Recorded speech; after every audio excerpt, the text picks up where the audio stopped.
Hi there, good morning, good afternoon, good evening, whatever time it is where you are. Welcome to Day 4 here on Willis Resilience TV, which is a channel dedicated to bringing you closer to the South Pole than you ever thought possible.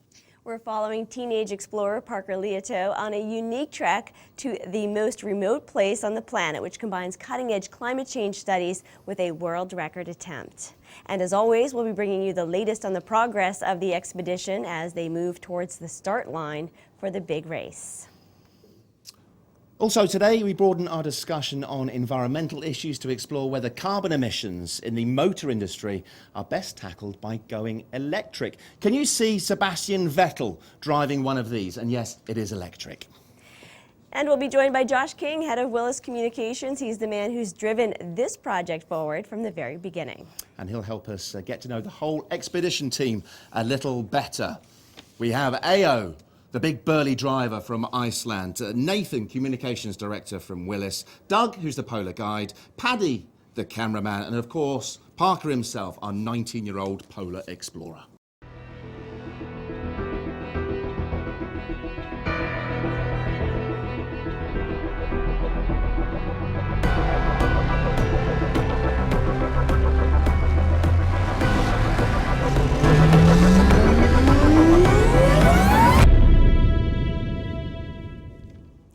Welcome, and if you're joining us for the first time, we are in our custom-built studio here in the lobby of the Willis building in London. We are shaking up Lime Street.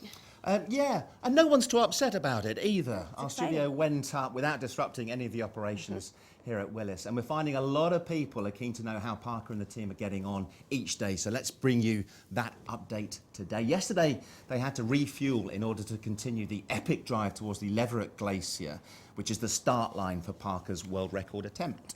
And they are hoping to drive 3/4 of the way to the Ross Ice Shelf today, make camp, and try to get a good 8 hours of rest. Then rise, strap on their skis for the race start for the following day. So the team have had a tough day on the ice, reaching 3,000 metres above sea level. Parker and the guys have all been feeling the effects of altitude sickness. Yes, and then a very difficult drive ensued where they encountered a sastrugi field. A sastrugi? Yeah. What's that? Very difficult to pronounce, but also very difficult to navigate. This is a huge wave of ice in an ice field, if you will, formed by the strong winds that whip across Antarctica. These things can be up to 6 meters high, so it's very rough terrain. We're about to get the truck over those. That is heavy going.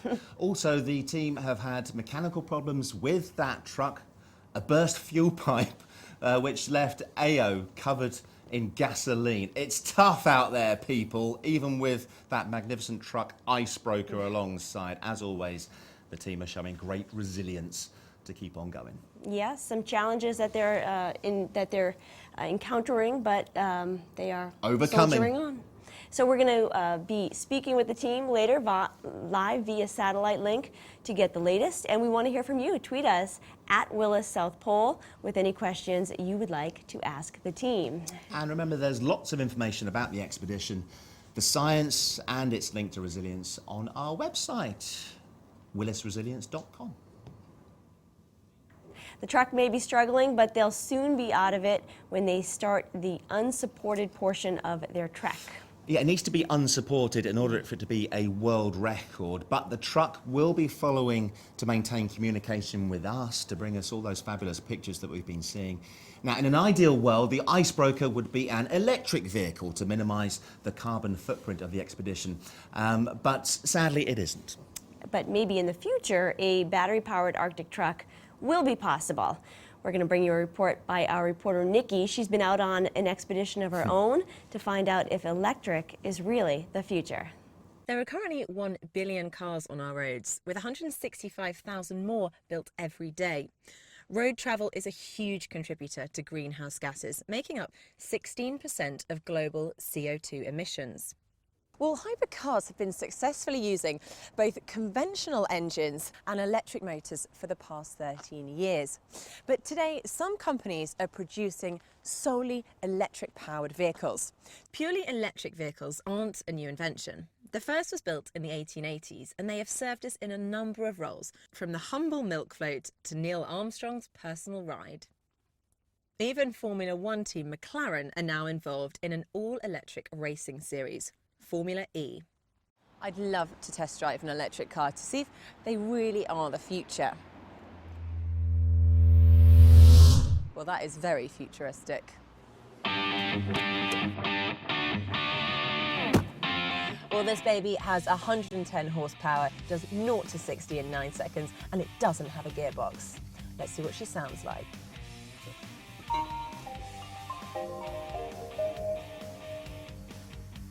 There's a fancy tune that plays, but there's no engine noise. I guess it is an electric car.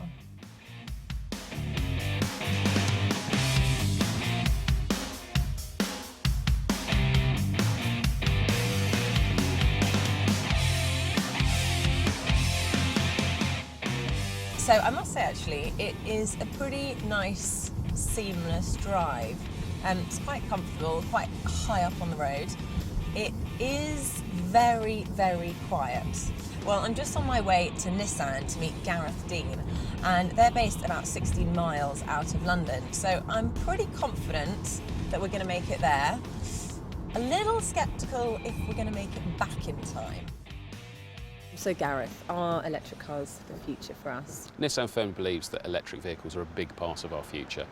We need to reduce carbon dioxide emissions, emissions of other exhaust pollutants over time, and electric vehicles obviously emit none of those. They're actually one of the only vehicles on the road which will get cleaner as they get older, as older power plants get shut down and we get more renewable energy. So yes, we firmly believe that they're a big part of future mobility. Well, what I'd really like to do is actually find out a little bit more about the science behind the electric car. Now, the Institute of Mechanical Engineering is 26 miles away, and fortunately, I've got 30 miles left on my clock. So fingers crossed, I might just make it. Well, we're nearly at my destination in London. Had a pretty good journey so far, although I've just hit 18% battery, and Nissan have advised me not to go below 20%. So I think it's time for us to charge up the electric car. What you can see here is on the map, there's a little blue plug sign that's going to show me exactly where the closest electrical pumps are. So there's one here, one here. I am going to go for perhaps this one. I think I've found it.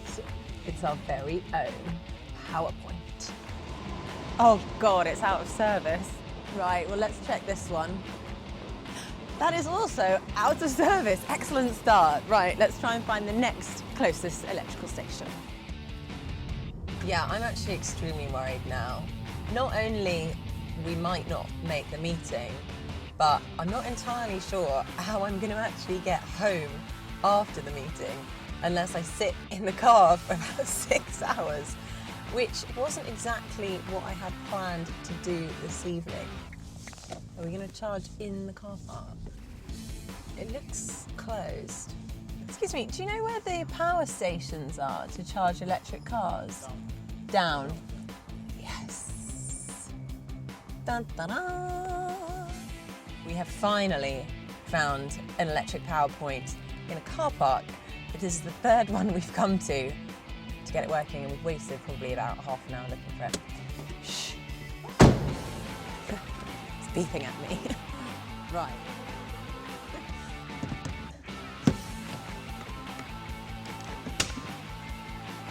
The 3 lamps on the vehicle dash will illuminate during charging.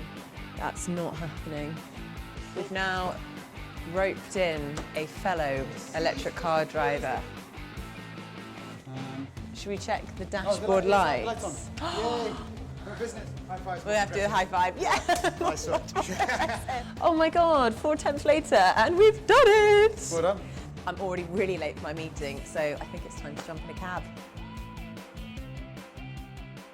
I've been driving the Nissan Leaf. The driving experience has been a real sort of positive.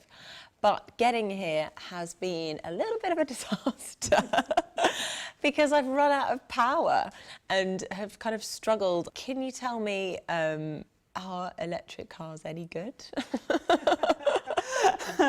Well, so unfortunately, hopefully you are charging now. I think one of the things that you've picked on immediately there is actually it's been a pleasant experience today. A lot of people feel that if you get into an electric car, it'll be unpleasant, it'll be slow. They are really good in how they perform, and people are often very much surprised. So, Philippa, do you think electric cars are the future? They are definitely an option within cities. So the other options we have are the typical diesel and petrol. They're going to be around for at least the next decade, 20, 30 years even. Liquid petroleum gas, which actually takes up 1% of the European car market at the moment. We also have biofuels and synthetic fuels as other options. Well, it's almost the end of my adventure with the little Nissan Leaf electric car. It was actually a real pleasure to drive this morning, but the infrastructure is just not up to standard. The fact that it took me so long to find an electrical power station has really kind of put me off the whole thought of actually getting an electric car myself. But who knows what the future holds. Mark? Oh, hey. No, I'm not going to be back for dinner. I've actually just got to charge the car. Okay, see you later.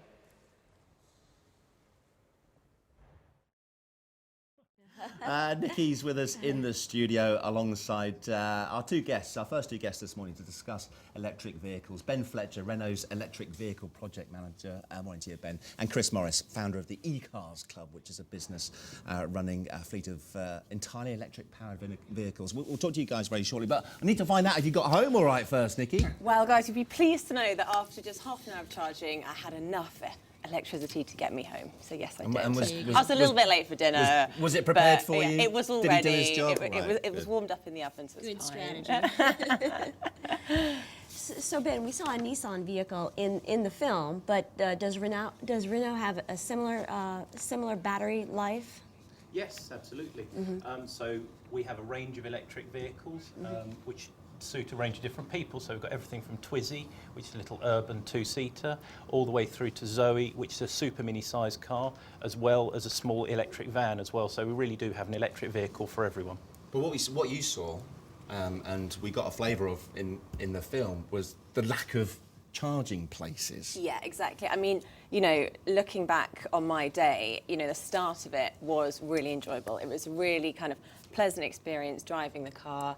It was easy to handle, you know, accelerated very well. It was a great car, quite comfortable, good for a family.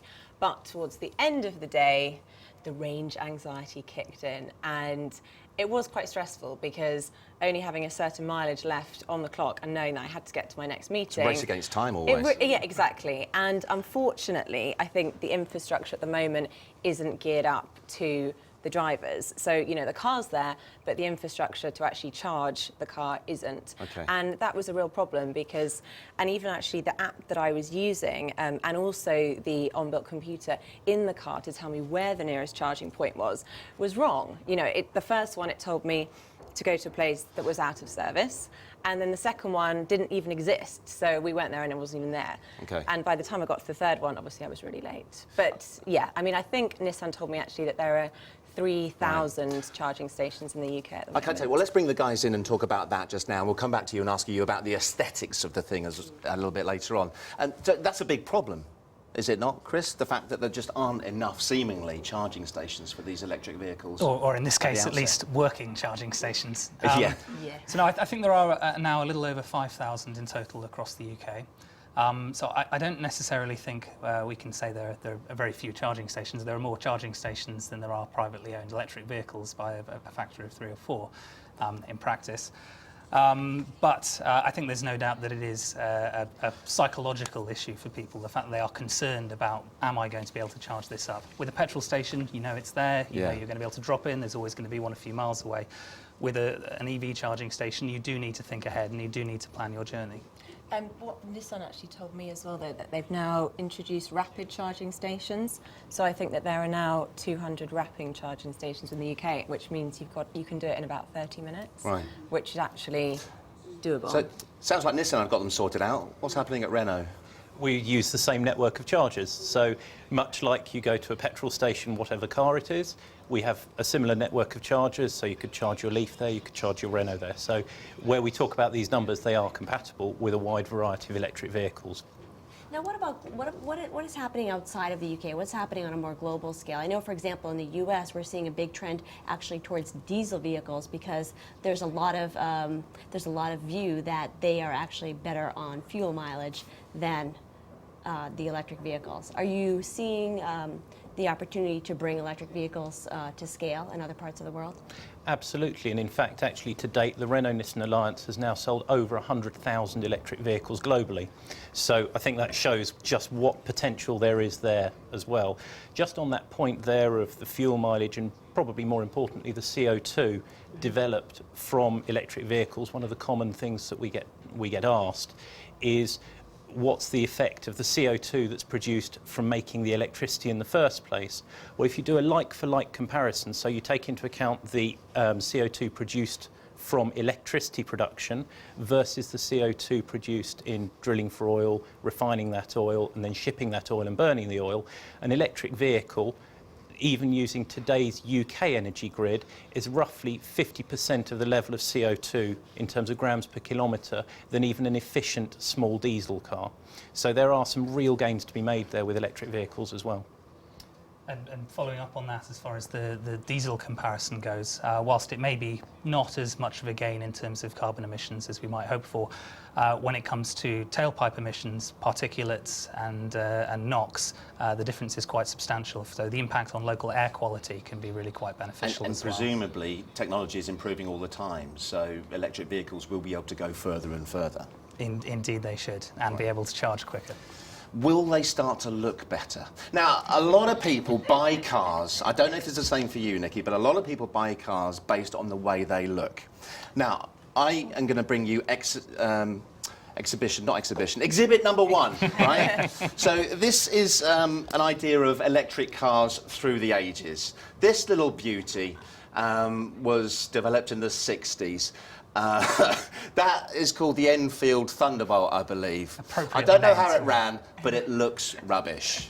The next shot will show that they didn't get it right before that, even in the 50s, obviously. So they started badly and didn't improve into the 60s. Did things get better as we get towards modern day? No. Look at that. I would not, for all the money in the world, get in that thing. And I'm sorry, as futuristic as that might look, no thanks, not for me driving around the streets of the King's Road in Chelsea. Nikki, what about you? I like my little Nissan Leaf. I thought it looked good. That was a good-looking car. And I actually had quite a few good responses when I was asking, you know, the public what they thought of my car. I got the thumbs up. Right. I mean, yeah, it's not a Porsche, but you know, for a £20,000 car, it's not bad looking. Why is it taking so long to make electric vehicles look the part? I think people for a long time were making a real point of making these vehicles look interesting, look futuristic. And the latest generation that we've seen, the likes of the Nissan Leaf and the Renault Zoe, are characterised by how incredibly normal looking they are. They look like a normal hatchback, to be honest. You wouldn't even know they were an electric vehicle a lot of the time. I think that's an important point, is that yes, we want to appeal to people who want electric vehicles, but also it's important that the vehicle appeals and does exactly the same job as the car that other people would be thinking about. So as the small diesel hatchback or the small petrol hatchback, it needs to have just the same amount of room in it. It needs to have the same level of safety. It needs to have the same level of equipment. And then on top of all of that, be electric. Now, let's talk about interest for a moment, because Chris, I'm so interested in your program. Can you tell us a little bit about how it works and what kind of interest and demand you're seeing for the use of it? Certainly. So eCar is the UK's first entirely electric pay-per-use car club. So we provide a fleet of vehicles which you can rent by the hour. Members sign up online, they're sent a membership card and a PIN code. They then book a car when they want it for as little as an hour, go to the car, tap their card on the windscreen, doors unlock, drive it for the period they booked, return it back, plug it in, and are billed on a monthly basis for however long they've used the car. We've been operating now for a little over a year. The first year was very much a pilot year, ironing out the operational kinks, but we're now just beginning to put our head above the parapet and start trying to make a little bit more noise. We've just launched our first vehicles in East London and in Oxford, and have vehicles planned across London and the South East over the next few months. Right, so there's a similar program in the States called Zipcar, which is a similar concept, but doesn't feature the electric vehicles. So do you think that your program could be could be transplanted into other metro cities? Absolutely. So we're not trying to reinvent the wheel. What we do is very similar to Zipcar, but with a 100% plug-in electric fleet. And we do think there are some real benefits there, not only in terms of the sustainability credentials of the car, but also the cost. At car club utilisation levels, where this is a shared asset, suddenly the much lower operating costs of an electric vehicle really come to the fore and start to offset those higher upfront costs. So we can actually offer our cars to the public at a lower price than we would otherwise be able to do. Mm-hmm. So it sounds like we're starting to do our bit with regards to the damage that could be done via carbon emissions to the environment, but the most polluted cities in the world these days are often found in Asia. When we're talking about Pakistan, India, Iran, I think, has got 1 or 2 of the most polluted cities. Is there any chance whatsoever, for instance, Renault or any other major car manufacturer going into those markets and trying to make it a little bit nicer for the environment? Yes, absolutely. And of course, these are all markets that we're looking at, all markets that we're looking to develop into. As you say, we've got great opportunities in those with Renault and with Nissan. So they're definitely cities that are being looked at. Is there an appetite from them? Yes, I think there's a growing appetite, and certainly you see when you see the global trends in China, for example, the appetite there for electric vehicles, specifically to address those points that you've just mentioned in terms of urban air quality, which, picking up on Chris's point earlier on, it's actually that which causes the day-to-day health problems for people, is a really important thing to tackle in the immediate future. And from countries like China, we are seeing more and more of an appetite and a growing trend of electric vehicles in those kinds of cities. But presumably it always comes back to infrastructure, right? Because in order to penetrate those markets, you need to cooperate with the local municipality and create that infrastructure so that it's feasible. Are they cooperating? Is there interest there? My understanding is yes, they are, and I think it's something that comes on a more global level than that. Certainly, speaking from a UK perspective, which is my speciality. When we talk about infrastructure, it's tempting to just think about the public infrastructure, but actually, we know that about 90% of charging is actually done in people's homes, because that's where people are leaving from, and that's where people are going back to. So actually, the public infrastructure is only used occasionally when you're out and about. So, Nikki, I mean, that would have made your journey yesterday or whenever you took it much easier, because you then charge it overnight, got a full battery, off you go. Exactly, and I think it definitely, even the photos that you were looking at from the 1960s, that the cost was still an entry to barrier then. We're still seeing that now as well, because I think that's another issue that when I was speaking to people, that the initial outlay that you have to give is quite a lot more than when you're paying for, a internal combustion engine car. How much would it cost? I don't know if you've thought about this with regards to a market at home, as opposed to putting these charging stations on the street. And I don't know if there's barriers to that, whether you have to get round councils, and it would be the same wherever you are in the world, as Colleen pointed out. But how expensive might it be to have a charging point at home? From the consumer's perspective, and Ben will be well positioned to tell you about this, it's free. Essentially, almost all the manufacturers that are providing EVs in this country will also arrange for a charging point to be installed at your home, in your garage or front driveway. In the UK, there's a government grant which supports home charging infrastructure. Right. So at Renault, if you buy a Zoe, we send an engineer around to your house and they fit a... Yes, it is, yes. Sorry, I should have made that. Maybe there's a Zoe at Renault going, I want to go. No, she's very scared. She gets a lot of phone calls. But we'll send an engineer around to the house and fit a home charging point. So that'll charge your car from 0 to 100% in just 3 to 4 hours. Right. So really convenient, but also we quote the 0 to 100% time. Most of the time when you've got back home, you've still got plenty of battery left, even in Nikki's report there. She was still at 20%, so you're still only looking at 80% of the battery that you're filling up, so you wouldn't even need that. And can we talk about batteries for a moment? Because a big theme of our program this month is climate change and the environment. And so with respect to batteries, is the technology becoming more efficient? Are they green, or to manufacture them, are we still dealing with some toxins? There's still an element of dealing with some toxins, but we've done a lot of work, a huge amount of work in terms of reducing the amount of toxins in the average battery. So that work is ongoing, and that's something that reduces. I think when we talk about electric vehicles and the environment, it's important to take the whole life view, so not just the production in isolation, not just the end of life in isolation and not just the in-use bit in isolation, but as a whole curve. And certainly all of the independent studies that have been done show that there are genuine environmental benefits to running an electric vehicle, taking all of that into account.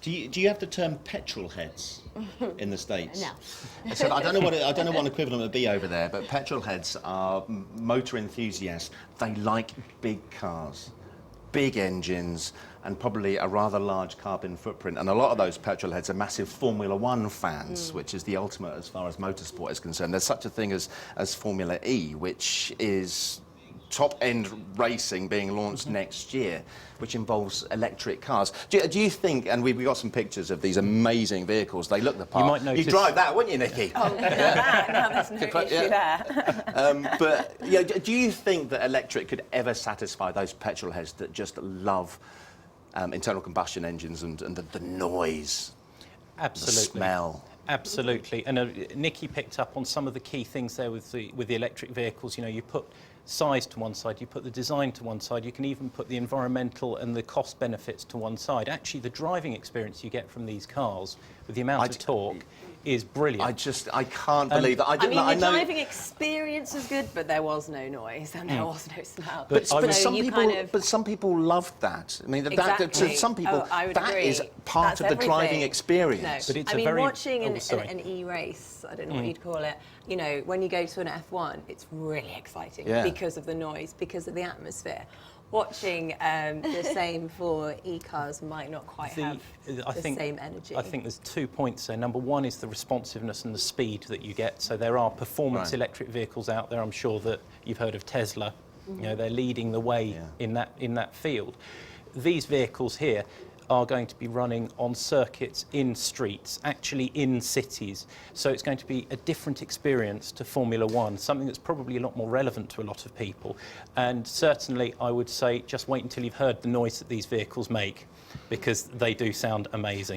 But if people aren't won over by all those advantages you talk of, it can maybe become a very niche thing, could it not? Is that a worry for you? Is that what you're seeing with regards to the business viability of Well, this? I think there's no denying that at the moment it is a niche thing. I mean, we've already talked about the figures in terms of sales. It is early days, and at the moment electric vehicles only make sense for a fairly small subset of the population who know the mileage they're going to be driving and have a particular kind of approach to these things. But as we continue to move down the battery cost curve and the technology improves, that segment will get wider and wider, and I think we will see wider mass market adoption.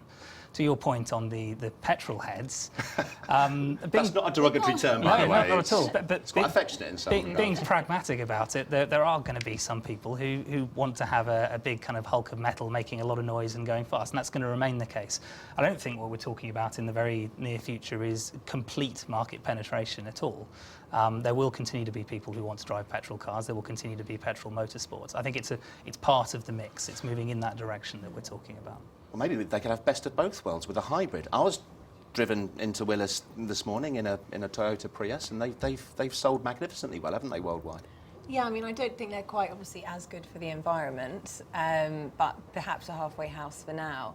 I think also just picking up on what Chris was just saying, again, when I was speaking to people about that kind of target demographic, it's the people that have, you know, quite a regimented routine, that have, you know, maybe drive 20 to 30 miles on their commute, live in perhaps an urban area and are going to be nipping around. It's actually perfect for that kind of lifestyle. The problem is if you're suddenly impulsive and you want to do something else, you probably can't, or it just takes a lot more forward planning, and you know, you really need to know exactly where your, you know, electricity points are going to be along the way. You're not going to be, you know, driving up to Scotland for Christmas, that's for sure. So you've got a really big battery. Yeah, it's a little limiting. It's a little limiting. You've There gotta were plan your- conversations about actually being able to swap batteries. So instead of having to recharge your battery, there were going to be stations where you could just literally swap the batteries. But I think it's now been deemed as not really the most efficient way. Indeed. So, Chris, your personal preference, do you drive an electric vehicle home at night? So I don't own an electric vehicle. I use our own EV as part of the e-car fleet, and that is when I need it. Good that's my marketing. car, essentially. Yes, indeed. And is that because it's too expensive to own? Practically speaking, in London, owning a car is not really usually a very sensible way to go. There are times when you need one, whether it's to go and pick things up from B&Q or whatever it might be, but owning one is a very expensive way to go in London, so I certainly don't intend to do so in the near future. Having access to one, on the other hand, very helpful. Other stores are available, aside from B&Q. What about Renault? Do executives there drive electric vehicles? Yes, by all means. We've got a fleet of electric vehicles that staff can use. I run one myself as my company car. So it truly is something that I live with on a day-to-day basis. So I know how it works. I use it like a real person, if I can even put myself in that frame. I've got a question that I've been thinking about. And I don't know if you had CD going, radio in the car, whether there was a Bluetooth connection or sat-nav, whatever, but whether, if you have it like it's a smartphone, you know, if you have a lot of functions running, then it drains the battery quicker. Well, on the way back into London, when I was really worried about running out of electricity, it was freezing cold, but we had no heating on. So you had to turn everything off. We were literally conserve down all the your apps on your phone when your battery's getting low. Exactly. What you find is actually things like lights, things like the sat nav, things like the radio. They have a pretty minimal effect actually on battery life. The current they draw is pretty small. What affects battery life is the way that the car is driven, but also it's the heating. So exactly as Nikki found. So one of the things that Zoe features is a heat pump.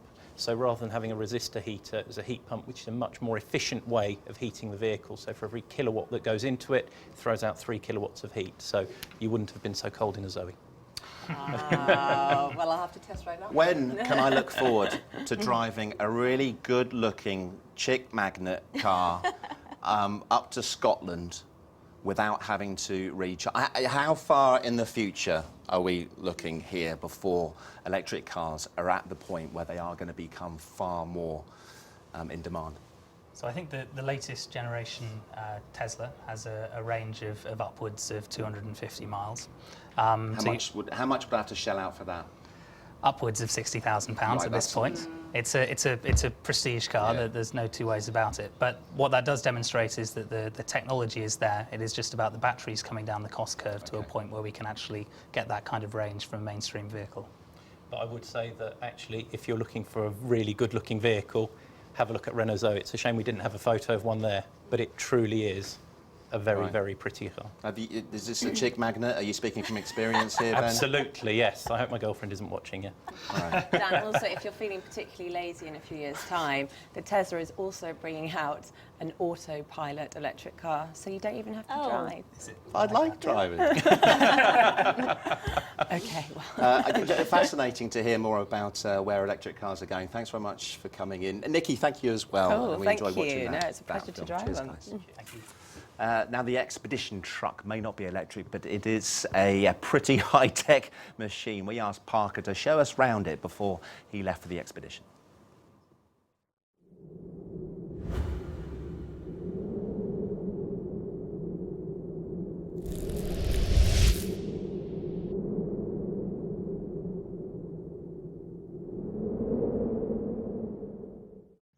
So, not long now till the expedition starts, and we're here in Iceland doing some final preparations. And this amazing company here in Iceland called Arctic Trucks is building us the Willis Resilience Expedition vehicle, which is going to follow us on the unsupported journey as a communications platform and also serve to help us with the scientific research aims of the expedition. If we come over here, we can take a look at this model. It's a similar model to the one we'll be using on the expedition. So what we've done is taken a standard Toyota Hilux and completely replaced the chassis, and they've extended the truck by about 1.20 meters. So this vehicle is a communications center on wheels, and what we're going to have here on the top is going to be two Iridium open port platforms, which will help us to send back all of the video and photo and the live stream and the live data from the expedition and contribute to a really amazing experience for the people following. Basically, this is an absolute beast of a machine, and it will help us cross the most difficult terrain in the world with relative ease, and will allow us to accomplish the goals of the expedition.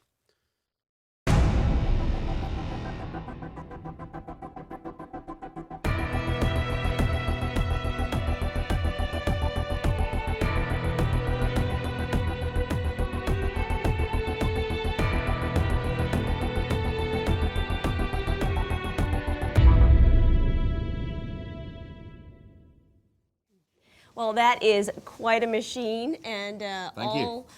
all the features you could possibly imagine. Here in the studio, we're joined by Josh King, Head of Communications for Willis Group, and by Richard Almer Hall from Livewire Digital, who actually installed the satellite technology in the truck that allows it to send back those amazing images that we've been seeing live from Antarctica. Welcome to both of you. Josh, I want to start with you because you've been so instrumental in driving this project forward, and you've had quite a bit of experience in helping to secure the vehicle that was shipped to Antarctica. So can you tell us a little bit about how the vehicle, the custom-built vehicle came to be? Sure, Colleen. So really this started out, we're in the insurance business. So the vehicle for us was an insurance policy. Parker Leoto sends Steve Hearn, our deputy CEO, as Dominic said yesterday, an email about March 27th asking for a nominal amount to help underwrite this mission. And he had me look at it. He had Parker come down from Yale to talk to me in New York for a couple hours, and I was completely taken with this young man and thought he really has the goods, and all of the messages aligned perfectly with Willis. And I went back to Dominic and Steve and I said, we really should do this. And to their credit as insurance guys, they said, well, what guarantee do we have that he won't encounter catastrophe, that he won't fall into a crevasse, that he won't encounter severe weather? I said, well, the only way that we can help guarantee survival in the most extreme conditions should a catastrophe occur is if we have a support team with him. He's on this unsupported walk for 400 miles once he gets going, and there won't be any connection with them. But we wanted to say, if something happens, we need a truck. And as long as we're going to have a truck, what can we outfit it with to provide communications, video, as we've been seeing? And so it all worked well. As long as we were going to have a platform, we could try some of this technology out. And the only people that really could provide the kind of truck that we needed, Icebroker, was Arctic Trucks out of Reykjavik, Iceland. And Richard, tell us exactly how you outfitted the truck with this satellite technology. Is this something that that is very cutting edge? Are we seeing this happen in places, or is this completely unique? Well, people have been sending video back from difficult places for a few years. That's something that we specialise in with yacht racing and other extreme expeditions. So when the production company came to us and said, look, we want to send live video back from the Antarctic, our first reaction was, do you know how difficult that is? And we've seen how tricky it can be. Absolutely. So to the best of my knowledge, no one has sent live video back from the Antarctic using this particular satellite platform, the Iridium platform, ever. And it is really hard to do. Can you just explain Iridium to us, Richard? Because So- I'm not aware what it is. Okay, so there's a few companies who have global satellite communication systems. Iridium's is the most comprehensive. They're the only provider that can give you satellite connectivity absolutely anywhere on the planet at any given time. And they do it in a very unique way. They have a fleet of 66 satellites which are constantly on the move around the globe. Each satellite orbits the Earth every 100 minutes. They're doing about 16,000 miles an hour. Wow. And there are 11 in each orbit path. So there are 6 groups of 11 constantly spinning around the Earth. So wherever you are on the planet, you can see a couple of these satellites at any one time, but only for a short window, which is why sometimes with the satellite communications, the phone and the data, you lose the signal for a short period as you're handed over from one satellite to the next.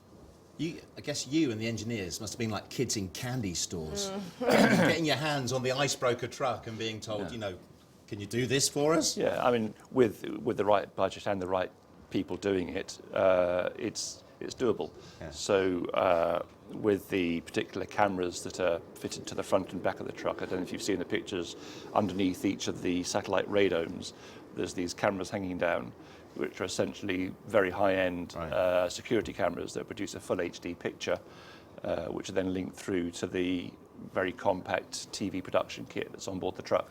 As Richard was saying, the appeal to us, before we even imagined Willis Resilience TV News and Dan and Colleen and giving us the daily wrap on what's going on, we thought that what's appealing to people, and I think we're seeing a picture now starting to come in, was the idea that curious people in every time zone around the world, because remember it's daylight on Antarctica 24/7 around this time of year, they would just want to see this constant webcam of both the research that Parker was doing and then 400 miles over 22 days.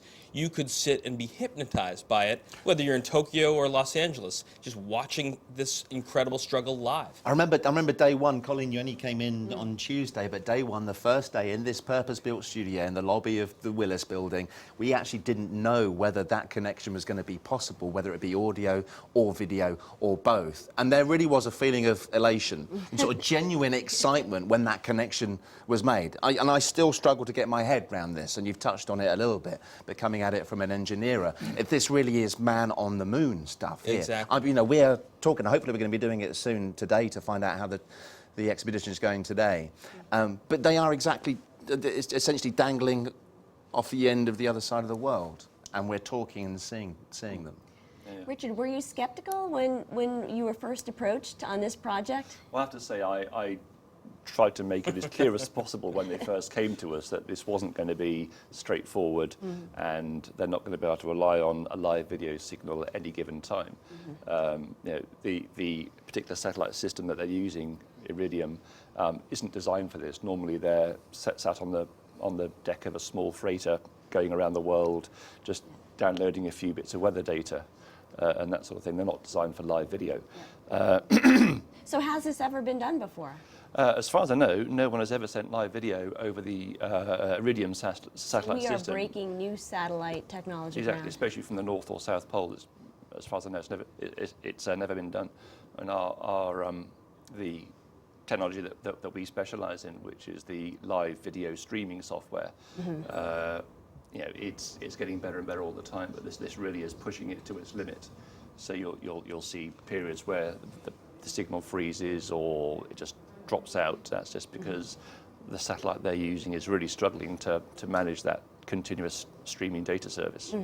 Despite little problems here and there with that connection, has this exceeded expectations for you, Josh? Oh yeah, Dan. You know, as Colleen knows, I used to do this back at the White House in the 90s, and we would take a huge transport plane with massive amounts of kit, big satellite dishes, and work with the White House press corps to transmit these massive events via satellite up back to the world. And when we first came up with this idea, I said, well, let's just do what we did back then. Of course, we'll just condense it all into a little package. Had no idea how tough that would be. And as we were watching the video of Icebroker going over the Sastrugi's yesterday in Antarctica, he said, how can we possibly be transmitting a picture of this little truck as it moves back here to the lobby of the Willis building and frankly around the world? And it's miraculous that it's happening. So we deal with the intermittent bumps, but we're very impressed with what's happening. Sastrugi's, if you weren't with us a little bit earlier, are these ice waves essentially, and we heard that they can get as high as 6 meters live. So I mean, that truck, beyond the technical side of it, is something special as far as a feat of engineering is concerned. And the fact that the kit stays up and we are getting live pictures back every day, it's just fantastic. And beyond the satellite technology and the camera, what are some of the other special features of the truck that enable the team rather to navigate that difficult terrain? Well, they've got all sorts of GPS. I think they've got ground radar to figure out where the crevasses are. You know, just the idea, Colleen, that you've got 5 people in a pickup truck and all their gear for what will be the 22-day journey is fantastic in itself. And in fact, you don't have 5 people in this Toyota Hilux cab. You've got AO, the driver, in the front seat, probably Doug in the passenger seat, Nathan in the back seat, and then back in this little cab that we've built on the back of the truck, you've got Parker. And that's where they're living during this whole unsupported science exhibition. And I guess that had to be in your thoughts as you were developing what you had to develop for the truck, was the fact that these guys were essentially going to be spending 12 to 18 hours a day in this thing as well. Yeah, absolutely. I mean, the thing that makes it all work is that now the technology is really compact. It's what we contribute is basically software running on a MacBook Pro. So I just thought, and also I know we've talked a lot about this, but since this is going to be... Oh, I don't know what happened there. That's being beamed from an Iridium satellite hovering above Texas at the moment. It was. Yeah, we're just going to be showing some images that we've taken live via satellite over the last 2 or 3 days.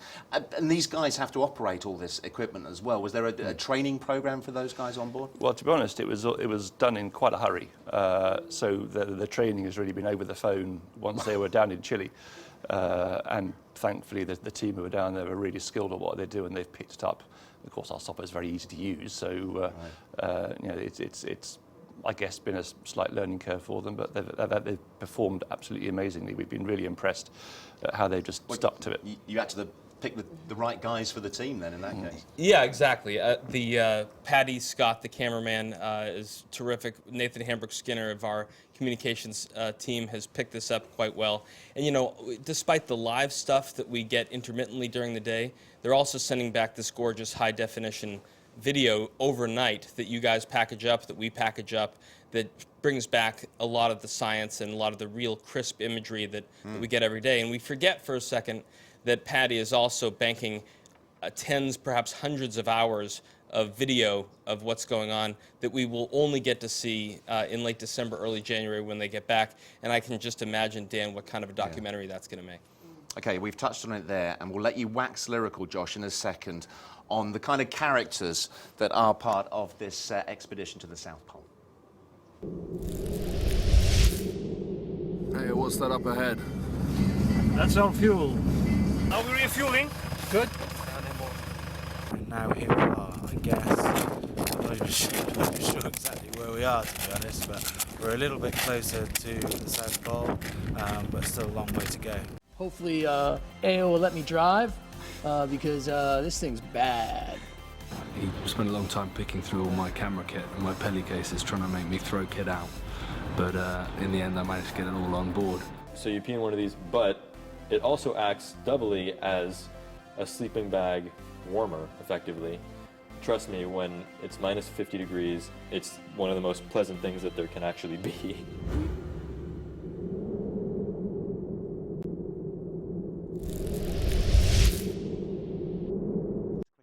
Not thanking Richard for his time this morning, but he's now had to leave the studio as we were watching that video about some of the characters that are on the truck. Fascinating how we've managed to bring those images. The technology is incredible, yeah, and it's only going to get better and better, and we're tweaking things every single day, as indeed the guys are out there. So with any luck, as this progresses over the course of this month, we'll be getting better and better picture.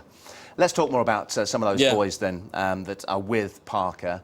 Where do you want to start? Should we start with one of your own? Sure. Nathan, who is communications director here in London for Willis, right? Nathan Hambrick-Skinner joined us about a year and a half ago to be communications director for one of our major business units, our Willis Global business unit. He was a publisher in the insurance trade industry, also a journalist, a person who's been writing about insurance and risk issues for a long time. But as we can see also, he's a bit of an athlete and an adventurer and an explorer. But who knew when you come to work for an insurance broker that you would then be sent to the South Pole for a month?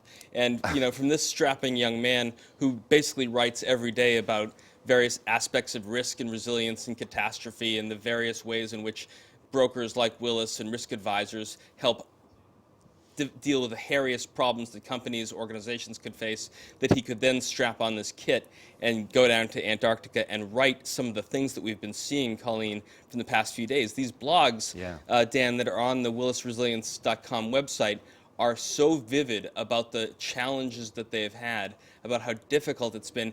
We really wanted eyes and ears with Parker, who not only could write sort of the great travel log, but could put it in the context of insurance and risk and resilience, and that's exactly what we're seeing. So he understands the company, the way that we are interested in it, the way our 17,000 employees are following this trip. He understands the way our clients see this, the way our insurance markets that we work with see this, so and the way the science is going with Parker. So understanding that if there's degradation of the polar ice cap, what that might mean in the middle latitudes for the major corporations and businesses that we help secure their risk for. So it all works to have Nathan basically with computer out all the time, writing and documenting everything that he's seeing. He's our resident documentarian. Yeah. And he's offering this really unique perspective because he hasn't been part of this team that's pretty well established in the past. So he has a fresh perspective, and obviously it's an incredible experience for him. But one of the things that we joked about a lot yesterday was that while he left for Antarctica, the clean-shaven, clean-cut guy you see there, obviously razors are not a priority on the South Pole. Hair so, can act as an insulation in cold conditions. Exactly. He's growing a beard. We're starting to see, we're starting to see a very shabby Nathan. I mean, you heard Dominic Casserly yesterday basically say live on television that Nathan was not allowed to shave until he got back to this building to show it off. And I love this because this challenge is very similar to what a team in Boston, the Red Sox, Our Red Sox. did. My team, the Red Sox, and your team did leading into the World Series. I'm White Sox. They did not shave. They started the season clean shaven and did not shave for the entire season. And they won. Athletes are very superstitious, so they all bought into this superstition, and they ended up at the World Series, winning the World Series championship. That's right. So we expect perhaps that at the end of December and into January, our Willis Resilience team will look a lot like Dustin Pedroia there and the rest of the gang, and see if they come back from Antarctica with the record in hand. I haven't checked the fine print of my contract, but what are the chances of me growing a beard? Just in support. Yeah, sure. I mean, solidarity. I like your haircut from the last day. I'm glad you noticed. Of Thanks. course, you look. Well, you you're look one really of the first that's actually buttoned picked down up on right now. that. I didn't think you were watching. Oh, come on. Now you've embarrassed him. Seriously, can I grow a beard? No, you don't. That's right. It's up to you. I won't put, it's up put to you on the Simon. spot. Simon, if he wants to. Speaking of beards, yes, we've got other folks out there in the team. Doug Stoop. Doug Stoop. Now, what do you know about Doug? Actually, I think the proper pronunciation of his name is Staup. Okay. Yeah, Parker will say this is Doug Staup. And Doug Parker met Doug on an earlier North Pole expedition, and this guy is a radical skier, a radical surfer. I think he has a background in wrestling or gladiatorial combat. And look at how He's just a little buff bit fit. he is. He's just a little bit fit. Yeah, exactly. So when we went to Iceland on a training trip with Parker a few months ago, we ate the food that you usually have on expeditions like this, freeze-dried crap. Tried right? some of it yesterday. Yeah, so you had some of it, yeah. and you pour boiling water into it, and it reconstitutes, and it's okay. But what I understand from Parker and Doug is that one of Doug's great contributions to this trip is he lives in Northern California, and he's a gourmet. And he spends all of this time cooking these amazing meals, and then breaks them down, freeze-dried them, and they are packed in these pouches to come to Antarctica. So they're not getting right off the shelf stuff, Dan, like you had yesterday. They're getting homemade meals by Doug and his wife in their kitchen, and they're really eating very well. They've got to pull down, what did we say, about 6,000 calories a day? Yeah. And this is all built into the menus that Doug, this guy, is able to create. Just quickly, with regards to his role alongside, they formed quite a formidable partnership, but he's crucial, isn't he? Although this is an unsupported world record attempt that Parker's going to be embarking on when they reach that starting line very soon, he's going to have great moral support from Doug. Well, Parker tells some interesting stories about how over the course of many days and many kilometers and miles, they will either talk or sometimes they have quiet, but they really do rely on each other. And Doug has been up to the tallest peaks in the world and on the most vast deserts and in the most difficult Arctic and polar terrain, as we've seen in the video. And so Doug is the guy who is supposed to have his eye out for the crevasses and the sastrugies and all of the different problems that they may face. And they know how to rely on each other. They have their routines down perfectly when they get to camp. Who makes the tent? Who boils the water? Who prepares the meals? Who sets up the other parts of their encampment? So they have really formed a terrific bond in their previous trips to the North Pole. This is the first time they're testing Antarctica. We'll see how it goes. Should we spin through the other guys in the Sure, team? yeah. We've got Paddy, cameraman, Paddy who Scott. is sensational cameraman, and what a job he's got, documenting in a visual sense what's happening over there. You know, I'm a huge fan of photojournalism. Worked with them all the time back in the White House days, and if we were going to set up this team, we knew that the visual was going to be so important, not just for the live stuff that we're seeing day to day, not just for a bit of the imagery that we get overnight from the satellite, but what happens in the months and years to come when these guys get back. And Patty is the kind of guy who will make a documentary for Discovery or National Geographic or the BBC, and we expect that once we get back these hundreds of hours of footage, we're going to tell a dramatic story, not only of science and what is happening to the planet as these guys make their way, but also of human resilience and human endurance as Doug and Parker make their 400-mile journey. So we're seeing just clips of it. We see Colleen Nathan's blog when it comes overnight, and we just can't imagine how tough it is. We sometimes get them on video. We put together these videotape packages very quickly as we can. But when they finally get back, Dan, to look back at all the footage, to think about what kind of a story this really tells, it won't be several months until we go through all of the footage that Patty Scott has collected for us and be able to flesh this out and bring it home to so many more people. And Ao, our driver. I can't say enough of these Icelandic guys like Ao, and I can't pronounce his last name. When Can you spell it? I can't even spell it. Right. When I was in Iceland a few months ago with Ao and Gumi, I only know them by their first names because they speak perfect English until they get to some native word, and then to me it sounds like they're mumbling. I can't make it out. But people like Gumi and Ao from Arctic Trucks, Iceland does not have a military. They're a peaceful nation, but they are the hardiest souls. And these guys are often firefighters in their day jobs, and they lead these expeditions sort of as a hobby during their vacation time, real busman's holiday. And when bad things happen to hikers or explorers in the glaciers and mountainous areas of Iceland, they all deploy with their ropes and their pickaxes and their helicopters, and they do these amazing extraction, search and rescue missions.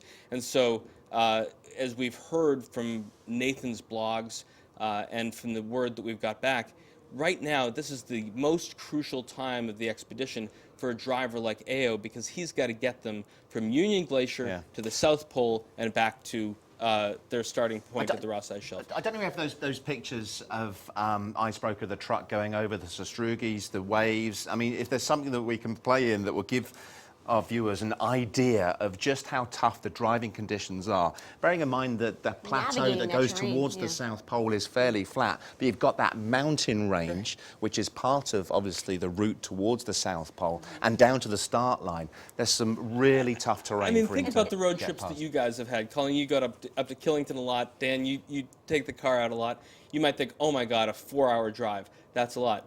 Ao is doing these 20-hour driving days. Yeah, just excruciating. And we heard yesterday that there was a bit of a mishap with the fuel. So not only is he driving, but he's dealing with the mechanical. Yes, and he's getting covered in gas at the same time as well, apparently.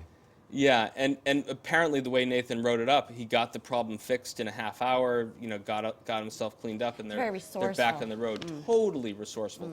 And that's why this team is so special. We'll see how long their beards grow at the end, but basically everyone's got their job to do, everyone's got their role to play, and it's all toward helping Parker get this mission done and coming back and telling the story. So we're now 4 days into this show. The guys have been out on the Antarctic for maybe since last Friday, I believe. So far, so good, as far as you're concerned? It's exactly, I think, what we anticipated, which is we can't anticipate what's going to happen. No one said that this was going to go exactly according to plan. You wouldn't call an expedition resilience if it was completely smooth sailing. You have to be rugged against the problems that you're going to face, both in the scientific phase of the expedition, which we're watching now, and next week, which we'll be watching live, the unsupported journey. There's a risk. There is a risk, and that's why we got into this in the first place, because we're in the risk business. We've done a lot of things to mitigate those risks. We talk all the time about things that we need to put in place to ensure their safety, to plan for contingencies, and it helps us become better risk advisors, brokers, and reinsurance brokers to almost have this as an experiment and to push ourselves to the extreme, not only in this expedition, but in the floors above us. Every day, these guys are thinking, and men and women are thinking about the biggest problems that corporations and organizations around the world face and how to mitigate them, how to stop kidnapping, how to stop piracy, how to stop oil well explosions. That's what the business of insurance is doing. And this is basically just a tiny microcosm of managing risk. There's a lot of investment in Parker, and there's also a lot of enthusiasm and support for Parker and his mission. So what if he doesn't make the record? What if he falls short? I mean, there is that possibility. And of course, this is an unpredictable expedition. Well, you know, Dan was talking about earlier Neil Armstrong's moon buggy. That's right, someone's got to pay for that. Exactly. That's a risk. Electrical fire. When you go to the moon, it takes the Mercury program, it takes the Gemini program, it takes the Apollo program, and then it takes a couple efforts of the Apollo program to get to Terra Incognita. And there's the moon buggy. And so I think, you know, even if the expedition ended at some point soon, what we really went to do is raise the dialogue about how our world is changing. Parker has made his collections of the samples of the polar ice cap that he's going to bring back that will get fully analyzed and reviewed. And so the learning that we've already had and the dialogue that you guys are going to be having for the next 3 weeks over all of the issues, whether it's electric cars, whether it's food supply, whether it's supply chain risk, the fact that we're given this platform to talk about these issues really was the first goal of the expedition in the first place. That we have an expedition to follow and have a team to talk to every day and hear from every day gives us a reason to sit and raise this dialogue. So I call in many ways the expedition a success already. Yeah. We want to make sure Parker does the entire journey, 400 miles, and we'll be with him every step of the way. But just because we're doing this makes the effort worthwhile. And we've obviously talked about the unpredictable nature of this. Wouldn't you know, this morning the satellite isn't connecting, so we can't take live pictures and audio from Parker. But there is a dedicated website, willisresilience.com, that is operational live all the way through the day, every day of the expedition. So just keep checking in there, and there will be audio and perhaps visual updates from the guys on the website. And Nathan will be blogging as well, so you can keep fully up to date. We'll continue to tell the story. Thanks so much for joining us, Josh, and Anytime. bringing some great color Have to fun the next this few weeks. exciting expedition. Are you leaving us? Well, I'm going back to the States today. I may come back a little bit later. He'll be following us online. You going to take that jacket with you? Can I have it? Yeah, it's looking a bit big on you. I look like Formula One guy. With It looks cool. It's very cool. Is that their spares? This is the most sought after thing. I can get you one. Probably work that out. XL. Okay, take care of it. Do you have they've got it on tape? He said, yeah, we'll take care of it. And Dan, we also have a beanie hat. We call those over here. So when I really want to get, tight with Parker and the boys, I put on my beanie and really get into the whole set. Yeah, you look a little bit sinister now, I have to say. If you go walk around Lime Street right now, you might people might be scared. Thanks, Josh. I'm not just saying this because you're here, but it's a really special thing to be involved in. So it's thanks great. for the invite. Dan, we really appreciate it. Okay, in tomorrow's show, we investigate how resilient populations are, or how resilient populations are to the impacts of climate change. And we learn more about the pulk, that's the sled that's packed with equipment that Parker will be dragging behind him all the way to the South Pole. This weighs upwards of 85 pounds. Kilograms. So that's 185 pounds. Yeah, I know, it's a heavy thing. And I think I might have a go at seeing how tough it is to pull one. That could be interesting, seeing as I've got back problems. Anyway, we'll see you again tomorrow, and keep going to willisresilience.com to keep up to date with the expedition. Thanks for joining us.